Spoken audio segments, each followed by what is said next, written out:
सभी आएंगे और सम्माननीय आते जाएंगे। गौतम जी टेटवाल, राजीव जी बोधा, हर्ष जी, ये सभी आएंगे और सम्माननीय समिति को सम्मान का कार्यक्रम संपन्न करेंगे। शांति हरिनारायण जी यादव पूर्व प्रवाहन समिति को सम्मान का कार्यक्रम सम्मान करेंगे। शांति हम हरिनारायण जी यादव पूर्व जावे अध्यक्ष, उनके सम्मान के लिए सभी हम आमंत्रित करेंगे। जावे हमारे साथ में आ जावे, सभी धर्मेंद्र जी साथ में आ जावे, ताली बजा के सम्मान करें।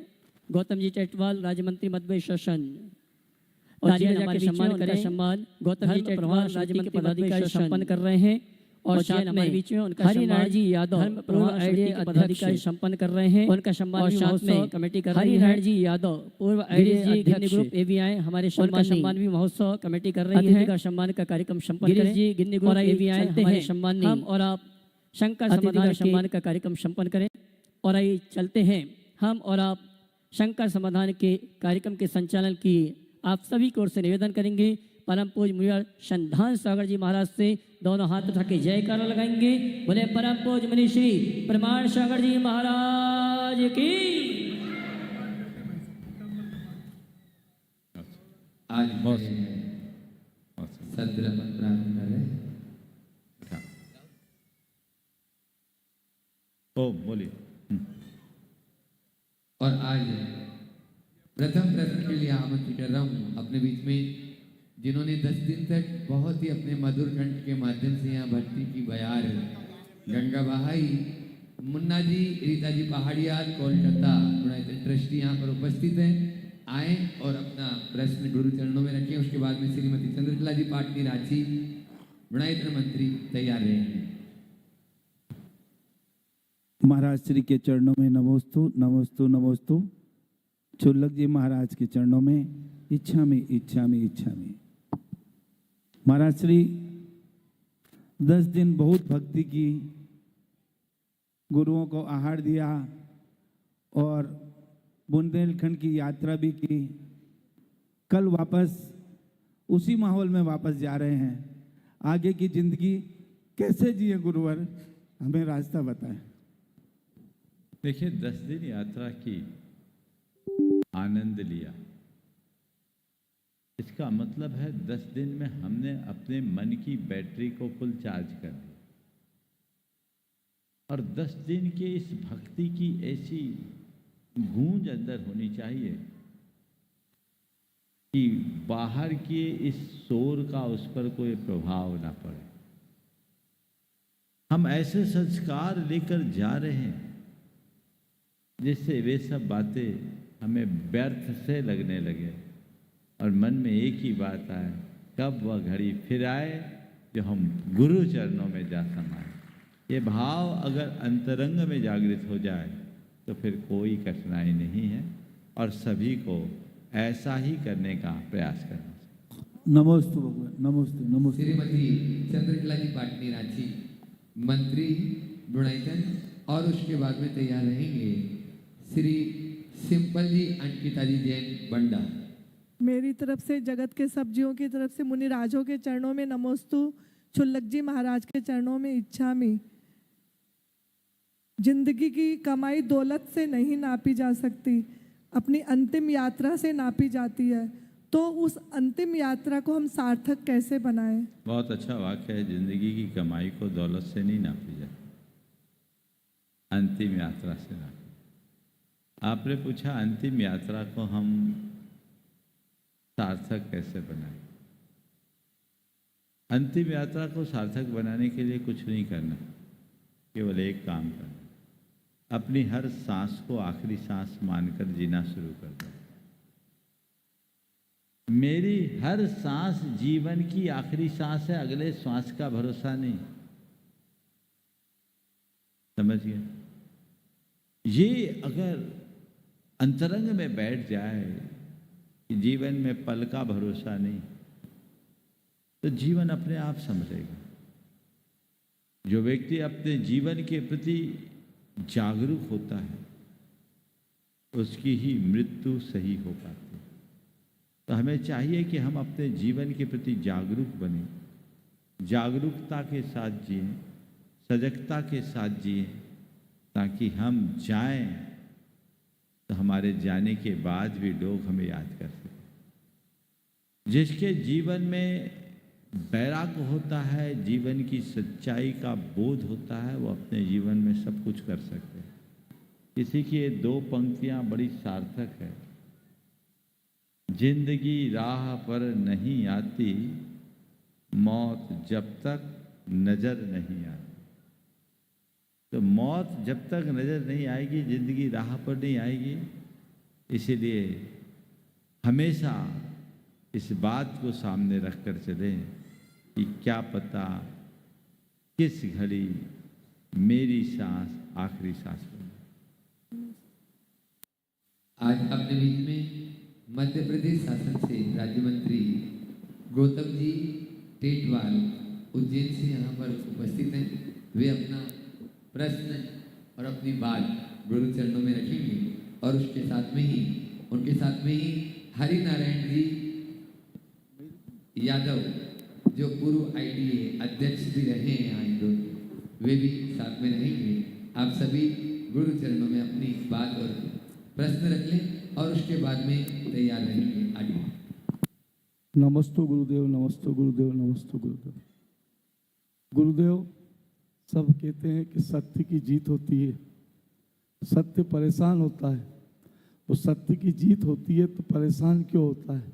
और सत्य को उस मुकाम तक पहुंचने में मैं अपने जीवन में भी सत्य के लिए लड़ता रहा और लड़ता रहता हूं। तो मुझे आभास भी होता है कि मैं जीतूंगा। वाइब्रेशन आते हैं गुरुदेव के सामने या किसी विग्रह के सामने। जब मैं प्रार्थना करता हूँ, स्तुति करता हूँ, तो मुझे वाइब्रेशन आते हैं शरीर में और पहले से आभास हो जाता है कि मैं जीतूंगा। पर ये परीक्षा में ऐसी परीक्षा नहीं होना चाहिए गुरुदेव। जो परीक्षा होती है वो परीक्षा की पराकाष्ठा हो जाती है गुरुदेव। उस पराकाष्ठा से मैं तो गुजर सकता हूँ, पर बाकी से गुजरने में, परिवार को गुजरने में आर्थिक पराकाष्ठा, वो मोह माया यश कीर्ति प्रतिष्ठा का कहीं वो ही नहीं बचा गुरुदेव। लगता ही नहीं कि ये सब आवश्यक है जीवन में। मैं 2013 में अपने परिवार के साथ जब हिमालय में त्रासदी हुई थी, तो मेरे पिता ने वहाँ शरीर छोड़ा था और हम परिवार के सब सदस्य थे। पिताजी का संस्कार करने के बाद हम पूरे परिवार के साथ में जीवित वापस आए और साथ के साथियों को भी मैं लेकर के आया। ये सब आभास होने के बावजूद भी जीवन से मोह है, पर पता है कि ये यश कीर्ति प्रतिष्ठा सम्मान मिलेगा, पर ये धन तो रहता ही नहीं, धन का मोह भी नहीं है और धन आवश्यक है, बिना लक्ष्मी के कार्य नहीं होता। बहुत सारे प्रश्न हो गए गुरुदेव। देखिए, आपने मुख्य रूप से 3 बातें रखी कि सत्य पर निष्ठा रखने के बाद भी सत्य की इतनी परीक्षा क्यों। मेरा कहना है कि जो सत्य के प्रति निष्ठावान है उसे परीक्षा का कोई डर होता ही नहीं। जो विद्यार्थी वर्ष भर अच्छी पढ़ाई करता है उसको परीक्षा की कभी चिंता नहीं रहती। वो ये कभी नहीं सोचता कि परीक्षा की डेट क्या आएगी। वो हमेशा तैयार होता है कि कभी भी परीक्षा हो जाए, मुझे पास होना है क्योंकि मैंने पढ़ाई की। अगर मेरे साथ सत्य है तो कैसी भी परीक्षा हो जीतूंगा मैं। अंततः जीत मेरी होगी क्योंकि मेरे साथ सत्य है। पीतल कितना भी चमकदार क्यों ना हो, सोना नहीं बनेगा। हो सकता है कभी कभी वो सोने के साथ चल जाए, लेकिन आज नहीं कल पोल खुलेगी और पोल खुलने का डर पीतल को होता है, सोना को नहीं। समझ गए? पोल खुलने का डर पीतल को होगा, सोने को नहीं। झूठा डरता है, सत्यवादी सत्यनिष्ठ निर्भीक और निडर होता है। यदि डर है तो इसका मतलब केवल ये है कि मेरे अंतश्चेतना में कहीं न कहीं असत्य जमा हुआ है, हमें उसे हटाना होगा और पूरी तरह सत्य पर निष्ठावान होना है। आपने दूसरी और तीसरी बात यश प्रतिष्ठा की चाह इस दुनिया में होती है, और सत्य के आराधक होने के बाद भी हमें यश प्रतिष्ठा क्यों नहीं मिल पाती? धन दौलत की चाह होती है, सत्य आराधक होने के बाद भी मुझे अपेक्षित धन दौलत क्यों नहीं मिलता, बल्कि झूठों का यश और झूठों के पास धन ज़्यादा दिख जाता है। टेटवाल साहब, मैं आपसे कहूँगा, पहले सत्य को तो जानो। ये यश प्रतिष्ठा धन दौलत ही असत्य है, और तुम सत्य के आराधक हो तो असत्य की पूजा क्यों कर? जय जय गुरुदेव, जय जय गुरु। उस असत्य की तरफ झुकाव क्यों? यदि मेरा झुकाव धन दौलत के प्रति है, मेरा झुकाव यश प्रतिष्ठा के प्रति है, मेरा झुकाव मोह माया की ओर है, तो मैंने अभी सत्य को जाना ही कहाँ? मैं तो झूठ का पुजारी बना हूं, और झूठ की पुजारी की पूजा भी झूठी ही है।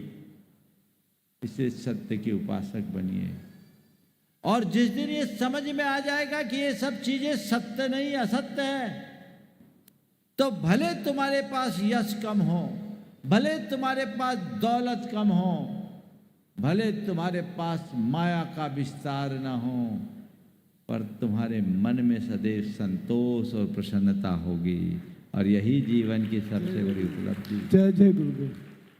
उस संतोष और प्रसन्नता की अनुभूति कीजिए। किसी की मृत्यु होती है तो आखिरी में आप लोग क्या बोलते हैं? राम नाम सत्य है। ये मुर्दे को क्यों सुनाते हो? जीते जी सुनो ना, राम नाम सत्य है, बाकी सब असत्य है। तो ये असत्य है, असत्य में क्यों उलझ रहे? सत्य को जाने, सत्य को ध्याएं, सत्य को जिए, सत्य को पाए। झूठा धन दौलत पाकर के भी सुखी नहीं होगा, और सच्चा निर्धन होकर के भी प्रसन्न रहेगा। वो संपन्नता अर्थहीन है जो मन की प्रसन्नता को छीन ले, अरे वह निर्धनता अनुकरणीय है जो मन में प्रसन्नता भर दे। मेरी पहचान नहीं है, इसकी मुझे कोई परवाह नहीं। मैं स्वयं को और अपने परमात्मा को पहचानता हूं, यही मेरी बड़ी उपलब्धि है। जय जय गुरुदेव, जय जय गुरुदेव। दृष्टिकोण वो जगाइए जिससे एक आध्यात्मिक संतोष विकसित होगा, और यही अंततः सुखी करेगा।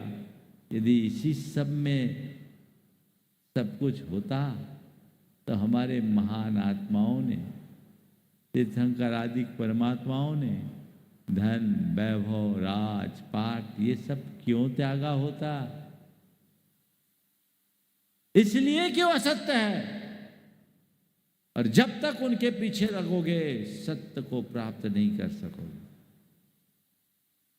इसलिए मुझे बहुत प्रसन्नता है कि राजनीतिक क्षेत्र में रहते हुए आपके हृदय में भाव जागा है।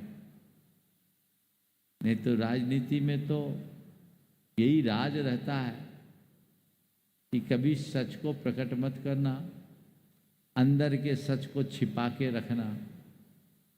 लेकिन जो जीवन के सत्य को जानते हुए राजनीति में आता है, वह समाज और संस्कृति की उन्नति करता है।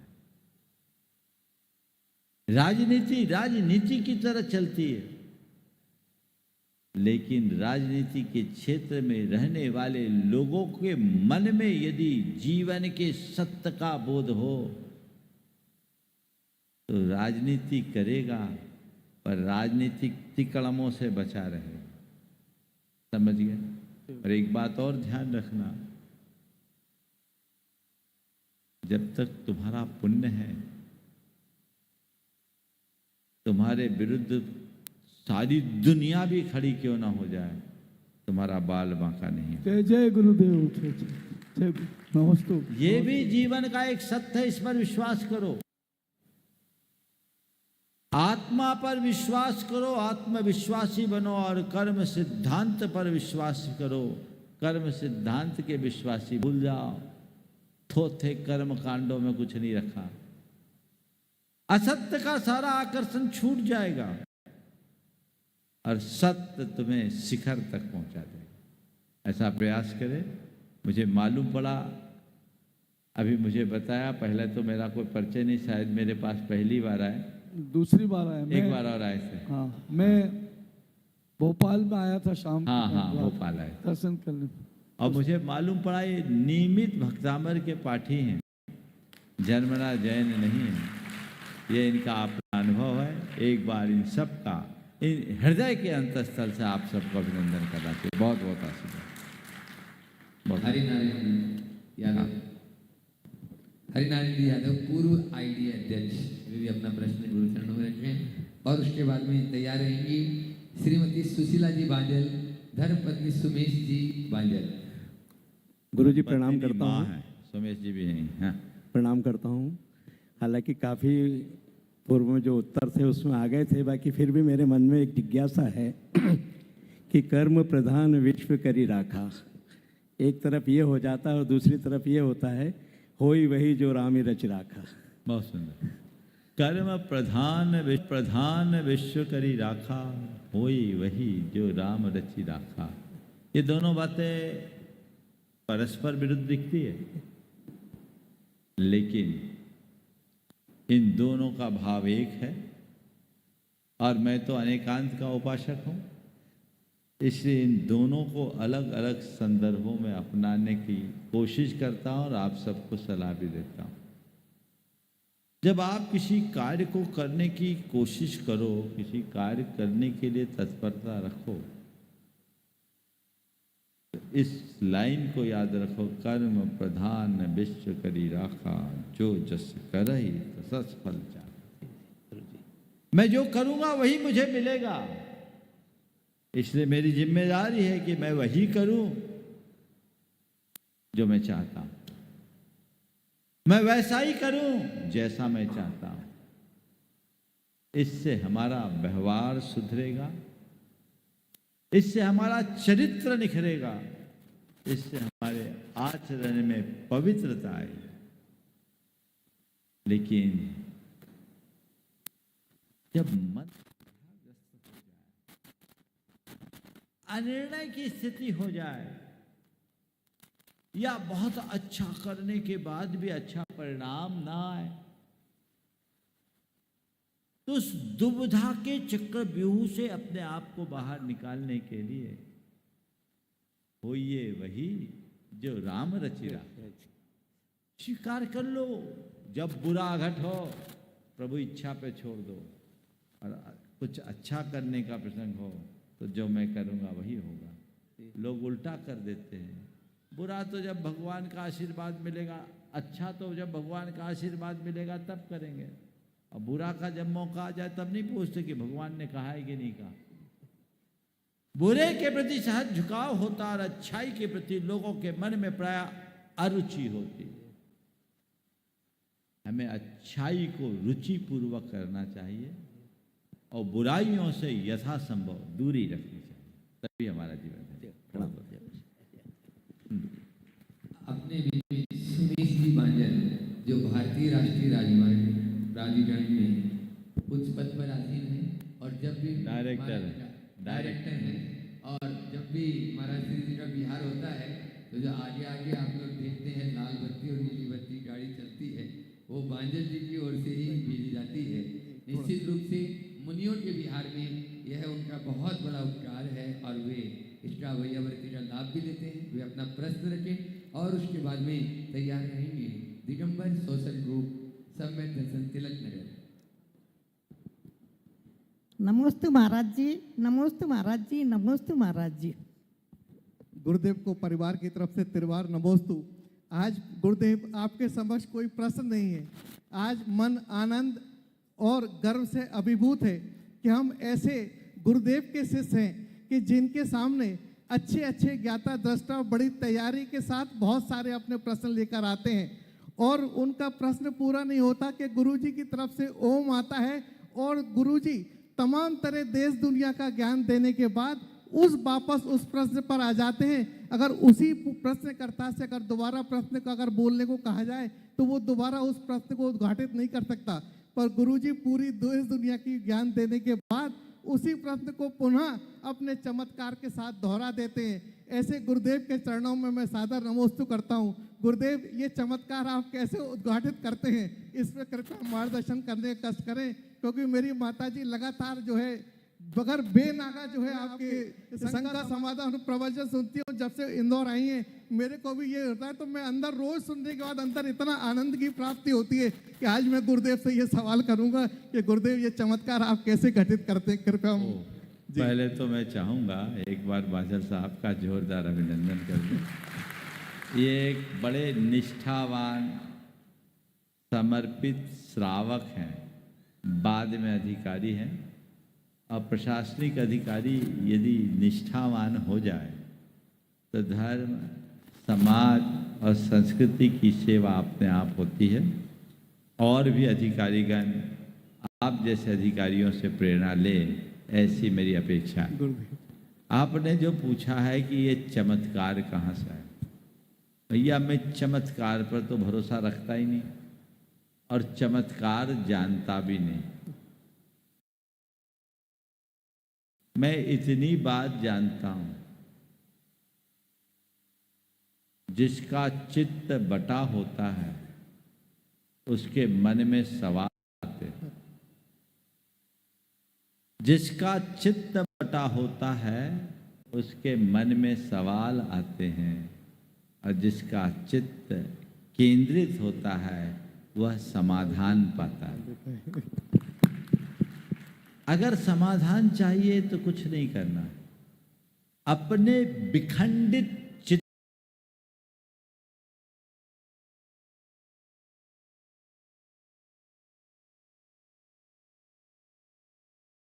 को केंद्रीकृत करने की कोशिश करो। आप लोग बातें करते हो, सुनते हो तो ध्यान 10 जगह बटा रहता है, तो कुछ बातें आप पकड़ते हो, कुछ बातें छूट जाती है। यदि चीजों को ध्यान से सुनो ना तो कोई बात नहीं छूटे। एक बार मुझसे कहा, महाराज जी आप एक बार सुनते आपको याद रहता। बोले याद तो आपको भी रहती। नहीं महाराज हम तो भूल जाते, इधर सुने और भूल गए। हम बोले 20 बरस पहले किसी ने कोई गाली दी, वो आज याद है कि नहीं? बोला वो तो याद है। 20 बरस क्या 50 बरस पहले भी किसी ने कोई गाली दी होगी, वो तुम्हें आज तक याद है। इसका मतलब क्या है? याद रखने की क्षमता तो तुम्हारे पास भी है कि नहीं? लेकिन मनुष्य उसे ही याद रखता है जिसके प्रति रुचि होती है। जिसमें रुचि कम होती है उसे भूल जाते हैं, और जिसमें रुचि प्रगाढ़ होती है उसे याद रखते हैं। पाप में रुचि है इसलिए बुराइयां याद रहती है। जिस दिन धर्म में रुचि जग जाए अच्छाइयाँ याद आने लगेगी। इसलिए पाप रुचि को धर्म रुचि में परिवर्तित करने की कोशिश करें। जय गुरुदेव। दिगंबर जैन सोशल ग्रुप सम्यक दर्शन तिलक नगर जी से प्रश्न कर रहे हैं मनमोहन जी पाटनी, और उसके बाद में तैयार रहेंगे अशोक सरोज जी। हेलो, जो गुणायतन की दिगंबर जैन सोशल ग्रुप सम्यक दर्शन पूरे इंदौर शहर के सदस्य हैं गुरुदेव, और बड़ा हमारा पुण्य का अवसर है कि हम सब सदस्य आज यहाँ उपस्थित हुए हैं शंका समाधान के कार्यक्रम में। गुरुदेव, सर्वप्रथम तो मेरा एक छोटा सा मतलब प्रसंग है।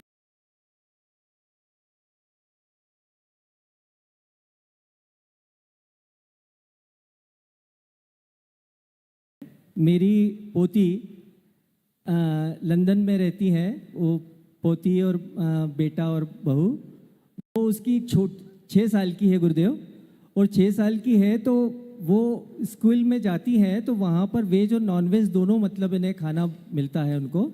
तो उसकी एक खास सहेली है, फ्रेंड्स है, तो वो उसने उससे पूछा कि वो अलग अलग मतलब खाना खाते थे। तो उसने पूछा, बोले कि ये तू वेज खाती है, मैं नॉन वेज खाती हूँ, तो इसमें क्या है? तो उसने आकर के जो मेरी पोती है उसने उसकी मम्मी से पूछा कि मम्मी ऐसा क्यों, तो उसने बताया मेरी जो बहू है और वो गुरुदेव मतलब ने 32 उपास सेठी जी ने किया था, उनकी बिटिया है और मेरी बहू है अजमेर वाली। तो वो गुरुदेव लंदन में है, तो उसने बताया कि जो छोटे छोटे जीव रहते हैं या जिनको मार करके और उनको जैसा जितना हर्ट होता है जिस प्रकार से, वैसा ही अपने को भी हर्ट होता है। यदि अपने को मारेंगे तो अपने को भी दुख होगा, ये होगा। तो उन जीवों को नहीं मार करके केवल एक छोटे से स्वाद के लिए और अपन जीवों को मार करके और मतलब इन्हें उनकी हत्या करके और उसको खाएं तो कितना दोष लगता है, कितना मतलब इन्हें गलत होता है। तो वो छोटी सी जो उसकी सहेली थी उसको उसने बताया और उस छोटी सी सहेली ने उस दिन से नॉनवेज छोड़ दिया गुरुदेव। और वो इटली की हैं और वो उसने उसके जाकर के मम्मी को बोला और मम्मी ने उसके जाकर के स्कूल में बोला और उसने स्कूल में जाकर के उसके लिए वेज लिखवाना शुरू किया। और उस दूसरे दिन से उसकी मम्मी ने उसको बोले कि हम नॉनवेज इसको फॉलो नहीं करेंगे, हम मतलब नॉनवेज इसको नहीं देंगे। और उसकी पूरी फैमिली ने धीरे धीरे नॉनवेज उन्होंने भी छोड़ दिया और घर में। और अब इवन मतलब इन्हें उसका जन्मदिन था गुरुदेव, तो उसने जन्मदिन के दिन में वेज केक मतलब इन्हें उनके घर में बना और वो पूरे मतलब इन्हें परिवार आज वेजिटेरियन है छोटी सी बिटिया के लिए। और मेरा निवेदन है कि छोटी सी बिटिया अभी लंदन में आपके शंका समाधान भी देख रही है, बहू बेटे भी, उनके आशीर्वाद चाहता हूँ गुरुदेव। और क्वेश्चन मेरा एक छोटा सा है सम्यक दर्शन ग्रुप की ओर से। हम दिगंबर जैन सोशल ग्रुप सम्यक दर्शन का प्रतिनिधित्व करते हैं और विगत 20 वर्ष से इस ग्रुप धार्मिक और सामाजिक उत्थान की गतिविधि में संलग्न है। कृपया हमारा मार्गदर्शन करें कि सोशल ग्रुप समाज की नई पीढ़ी को संस्कारित शिक्षा के साथ सरल स्वभावी और धर्मानुरागी बनने के लिए आध्यात्मिक शिक्षा की ओर प्रवृत्त करने के लिए प्रभावी भूमिका किस तरह निभा सके। ये गुरुदेव हमारा शंका देखिए, पहले तो मैं उस बिटिया और उसकी माँ को दोनों हाथों से आशीर्वाद देना चाहूँगा कि उन्होंने बहुत ही उत्तम काम किया। एक छोटी सी बच्ची भी किसी पर इतना प्रभाव छोड़ सकती है, इसका ये सबल प्रमाण है। उस बच्ची ने जो बात कही उसमें कोई लाग लपेट नहीं, उसने जो सच्चाई थी उसे कही और उसकी बात से उस बच्ची के हृदय की संवेदना जगी। और मैं कहूँगा कि इटली के उस परिवार के अंदर भी, वो भी बधाई के पात्र है, वो परिवार भी संवेदनशील होगा जिसने बच्ची को दूसरे तरीके से समझाने की जगह खुद को समझा लिया और जीवन बदल दिया। ये उनकी होनहार अच्छी थी, इसलिए उनमें इतना बड़ा परिवर्तन आ गया। लेकिन इससे एक प्रेरणा सभी को लेना चाहिए, कोई बदले या ना बदले, हम अपना प्रयास तो जारी रखें। यदि हमारा प्रयास जारी रहेगा तो परिणाम जरूर निकलेगा। हम अपने संस्कार मजबूत रखें ताकि हमसे सामने वाले प्रभावित हो, हम सामने वाले से प्रभावित ना हो। तो बच्चों के लिए हम बड़े ही मनोवैज्ञानिक तरीके से चीज़ों को समझाएं। हम जैन हैं इसलिए नॉनवेज नहीं खाना, ये बात ठीक नहीं है। हम किसी को जीवन दे नहीं सकते तो लेने का अधिकार नहीं है, इसलिए हमें नॉनवेज नहीं खाना। और यही हमारे जीवन का मूल लक्ष्य है, यही हमारे धर्म का मूल मंत्र है, जियो और जीने दो। ये दृष्टिकोण अगर हम बच्चों के अंतरंग में भर दें तो बच्चों में कतई भटकाव नहीं हो। और यदि ऐसा दृष्टिकोण नहीं होगा तो हम भटकाव से बच भी नहीं पाएंगे। इसलिए ऐसा दृष्टिकोण सभी के अंतर मन में उद्घाटित करना चाहिए, वैसी चेष्टा होनी चाहिए। एक बात। दूसरी बात आपने कही कि सोशल ग्रुप धार्मिक और आध्यात्मिक संस्कार जगाने के क्षेत्र में क्या करें। बहुत अच्छी बात है, सोशल ग्रुप देश भर में बहुत अच्छा काम कर रहा है और बड़ा एक सशक्त संगठन है, समूह बड़ा अच्छा काम कर रहा है। लेकिन एक बात सदैव ध्यान रखना चाहिए, हम नीचे वाले को जो देना चाहते हैं उसे पहले खुद में उत्पन्न करना चाहिए। जो चीज मेरे पास ही नहीं वो मैं नीचे वाले को क्या दूंगा। बच्चों में हम नैतिक, चारित्रिक, भावनात्मक और आध्यात्मिक संस्कार भरना चाहते हैं तो हम खुद को नैतिक, चारित्रिक, भावनात्मक और आध्यात्मिक रूप से पहले मजबूत तो बनाएं। अपने सोच में उनकी पुष्टि करें। जब हमारी खुद की सोच ऐसी बनेगी तभी हम अपने जीवन को बेहतर बना सकेंगे। और जब हमारी सोच वैसी नहीं तो हम आने वालों से क्या अपेक्षा रखेंगे। अभी की स्थिति यह है कि हम अपेक्षा तो रखते हैं कि बच्चों का रुझान आध्यात्मिकता की ओर आए, पर हमारा प्रोत्साहन सदैव भोग विलासता की ओर ही होता है। तो उसकी शुरुआत हम खुद से करें। खुद के अंदर पाप भीरुता हो, संवेदनशीलता हो, तब हम बच्चों के अंदर पाप भीरुता और संवेदनशीलता जैसे गुण प्रकट कर पाएंगे जैसे उस बच्ची के अंदर हुआ। और ये गुण प्रकट हो गए तो उनके हृदय में धार्मिकता और आध्यात्मिकता स्वाभाविक रूप से प्रकट होगी। लेकिन जब बड़ों के ही मन में इनका अभाव होगा तो बाकी की फिर क्या अपेक्षा करें। इसलिए इसको ध्यान रखें। महाराज जी एक प्रश्न मैं पूछ सकती हूँ क्या? है स्थान आज चलिए जल्दी पूछिए। नमोस्तु नमोस्तु महाराज जी, आपके चरणों में कोटि कोटि नमन। नमोस्तु। मैं सूत्रधार गुणायतन सूत्रधार से भी जुड़ी हुई हूँ। ओ बोलिए। महाराज जी मैं सूत्रधार गुणायतन से भी जुड़ी हुई हूँ। और मेरा प्रश्न ये है कि आत्मा पर कसाई की मोटी मोटी परतें जमी है जिससे हमारी आत्मा का मूल स्वभाव प्रकट नहीं हो पाता। इसलिए जब भी हमारे जीवन में क्रोध, कसाई आदि का अवसर आते तो हम ऐसा क्या करें कि उसकी समयावधि और तीक्ष्णता को कम करने के लिए प्रयास करें और नकारात्मकता के स्थान पर सकारात्मकता की। कपड़े जब गंदे हो जाते तो क्या करते हैं? धोते हैं महाराज। धोने में क्या करते हैं? साबुन लगाते हैं।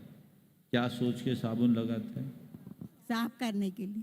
तो साबुन ऐसे लगा देने से काम हो जाता है? मेल को धोने के लिए रगड़ना पड़ता है। तो जब हमको पता है कि कपड़ा गंदा है, आप साफ करते हो, आपको पता लग जाए आत्मा कसाय से गंदी हो गई, धोना शुरू कर दो। तत्व ज्ञान का साबुन रगड़ना शुरू करो। भावनाओं के जल से उसे खींचो। फिर देखो कैसे अंतरंग का मल छूटता है। समझ गए? केवल बातें करने से नहीं होगा। गंदे कपड़े को धोने में एक पल की देर नहीं, पर गंदे मन की तरफ तो ध्यान ही नहीं तो काम कहाँ से होगा। उधर भी ध्यान जाना चाहिए। चलिए नमस्ते महाराज जी। नमस्ते। अशोक सरोज जैन भुज संरक्षक गुणायतन और उसके बाद में तैयार रहेंगे। आज अपने बीच में देवी अहिल्याबाई विश्वविद्यालय के कुलपति डॉक्टर रेणु जी यहाँ पर, जिन्होंने शुरू से ही सोच रखा था और जब संकल्प होता है तो शक्ति भी उसमें आती है। और अब गुरुवर को ले जाकर वो अपने वहाँ ले जाना ही चाहती है, आई है। वे अपनी बात भी रखेंगी और प्रश्न भी अपने उनके मुझ से ही सुनेंगे। पहले अशोक जी अपना प्रश्न रखें। ब्रह्मण सागर जी महाराज और मुनि संघ को 3 बार नमोस्तु नमोस्तु नमोस्तु। महाराज जी दान 4 प्रकार के थे, अभय दान, शास्त्रदान, शिक्षा दान, स्वास्थ्य दान। इन चारों प्रकार के मन कौन से दान अच्छा है? एक नया मंदिर बनाना श्रेष्ठ है या पुराने मंदिर का जीर्णोद्धार करना अच्छा है? या किसी को शिक्षित करके या स्वास्थ्य लाभ देना उचित है? इन पे किसको प्रायोरिटी देना चाहिए? ओ देखिए, अभी अभी मुझे एक सूचना मिली, आपके सवाल का उत्तर मैं रुक के दूंगा। अभी अभी मालूम पड़ा है कि सागर के भागोदय अस्पताल में भीषण अग्नि कांड हो गया है, अग्नि लग गई है। और हालांकि अभी तक कोई हताहत होने की सूचना नहीं हुई, ये अच्छी बात है। हम पहले इस शंका समाधान को रोककर एक जाप करेंगे इस भाव से कि वहाँ की आग जल्दी बुझे, और आप लोग भी दोहराएंगे और देश भर में जितने लोग हैं ये भावना भाएंगे कि वहाँ की आग जल्दी बुझे और किसी भी प्रकार की जनहानि ना हो। इस बात को हम देखें, इसके बाद सवाल करेंगे। हम जाप करेंगे 9 बार, आप सब दोहराएंगे। ओम ह्रीं अर्हंसि पार्श्वना जिनेन्द्राय नमो नमः। ओम ह्रीं अर्हंसि पार्श्वना जिनेन्द्राय नमो नमः। ओम ह्रीं अर्हंसि पार्श्वना जिनेन्द्राय नमो नमः।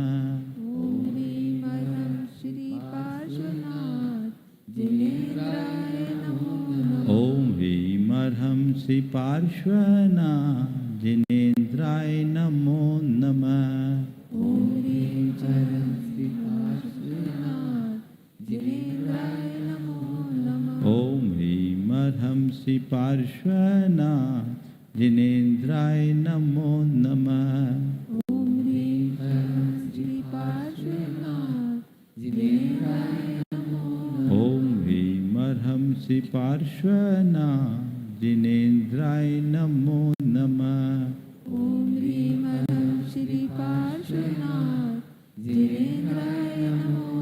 ह्रीं अर्हंसि पार्श्वना जिनेन्द्राय नमो नमः। ओम ह्रीं अर्हंसि पार्श्वना जिनेन्द्राय नमो नमः। ओम ह्रीं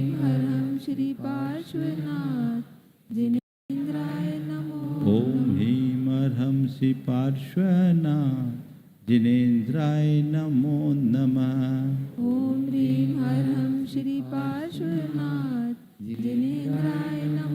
ओम ह्रीं अर्हंसि पार्श्वना जिनेन्द्राय नमो नमः।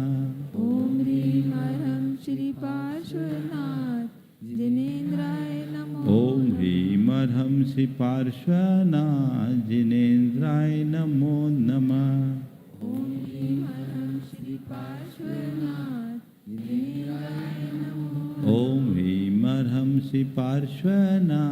जिनेन्द्राय नमो नमः। ओम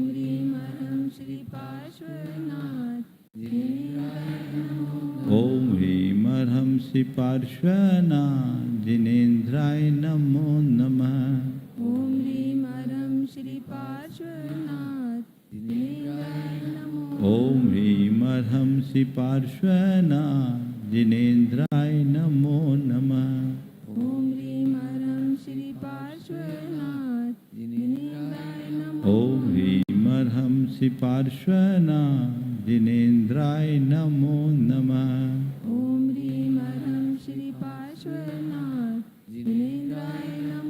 ओम ह्रीं अर्हंसि पार्श्वना जिनेन्द्राय नमो नमः। ओम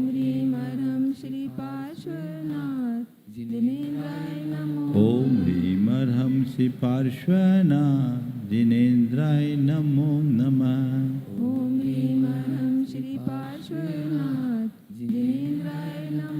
ह्रीं अर्हंसि पार्श्वना जिनेन्द्राय नमो नमः। ओम ह्रीं अर्हंसि पार्श्वना जिनेन्द्राय नमो नमः। ओम ह्रीं अर्हंसि पार्श्वना जिनेन्द्राय नमो